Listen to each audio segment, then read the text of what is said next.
voilà, presque jusqu'à la dernière note. Aaron et Lily. Bonjour Aurore. Bonjour Ben. Bienvenue dans son studio pour la dernière du pense-bête de la semaine, déjà en ce jeudi. Ah oui, c'est vrai. Demain, c'est congé. Ça va oublier. J'avais oublié. Ah, ben voilà, bon petit cadeau pour toi, pour bien démarrer la journée. Merci d'être là, on t'écoute. Alors Ben, ça y est, le coup de chaud est passé, le monde, les États-Unis se sont choisis un nouveau leader pour 4 ans. Il a un nom qui nous rappelle les dessins animés de notre enfance et pourtant il ne fait plus rire personne et le temps est à présent, après avoir joué à se faire peur pendant des mois, à la surenchère des expressions de tristesse, de colère, de dégoût, voire parfois d'épouvante.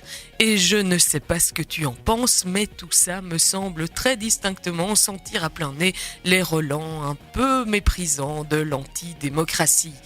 Mais oui, le seul petit détail gênant avec le système actuel, c'est qu'une fois toutes les 50 lunes, on laisse le peuple s'exprimer à travers un choix tellement verrouillé qu'il lui est quasiment impossible d'avoir un impact quelconque sur le fonctionnement bien réglé des prises de décision, mais de temps en temps, sans qu'on ait pu y faire quoi que ce soit, il trouve quand même la faille qui lui permet, malgré tout, de dire autre chose que ce qu'on attend de lui.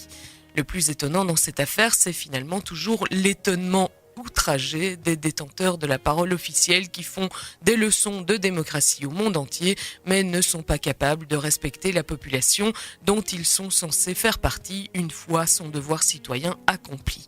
Et chaque fois, c'est le même cinéma. On a droit à des discours effrayants, des prophéties menaçantes avant l'élection, suivies d'analyses aveugles et irrespectueuses sur le thème « Le peuple a mal voté » après. Souviens-toi la Grèce, la Constitution européenne, le Brexit et bien d'autres. Pourtant, soyons clairs, je ne pense pas que le peuple soit idiot, je ne pense pas qu'il lui faille plus de pédagogie.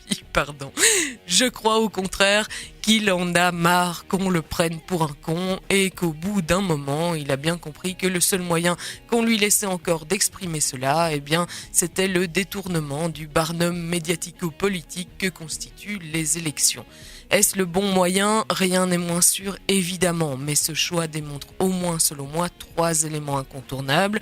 Le premier, c'est le rejet du système traditionnel auquel de moins en moins de personnes sont disposées à croire, non pas par ignorance, mais au contraire par constat qu'il n'est plus favorable à leurs conditions concrètes d'existence. Le deuxième, c'est peut-être en même temps une certaine foi en la capacité du pays à ne pas laisser un seul homme devenir un réel danger. Et c'est vrai que nos générations qui n'ont jamais connu la dictature n'ont sans doute pas pleinement conscience des risques encourus lors d'un renversement de régime. Ceci dit, soyons clairs, de renversement de régime, il n'est ici pas vraiment question, si ce n'est sous la forme des épouvantails que certains démagogues n'ont pas hésité à brandir. Et enfin, le troisième, c'est manifestement le manque d'imagination et de ressources politiques que démontre ce recours à la forme la plus guignolesque de l'antisystème, là où une population éduquée à prendre son destin en main aurait probablement pu recourir à l'organisation d'actions collectives plus constructives. On n'a pas tant le président qu'on mérite que celui qu'on nous a appris à élire, alors bienvenue au XXIe siècle. Bien dit. Franchement, là, je ne sais rien dire de plus. Tu as bien résumé cette situation qui nous tombe dans les bras depuis hier. Merci beaucoup. Merci Aurore. J'allais te dire à lundi, mais non en fait, puisque nous sommes de retour tout à l'heure, entre 18h et 19h. Ah oui, on va recevoir un artiste qu'on a hâte de faire découvrir à tout le monde. Senda, qui sera d'ailleurs pour quelques minutes dans le Morning Buzz pour parler justement de cette émission tout à fait spéciale.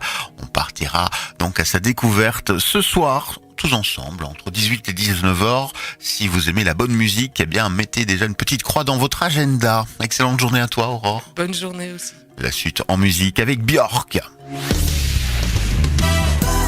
Buzz Radio. Buzz Radio. Buzz Radio. Juste pour vous.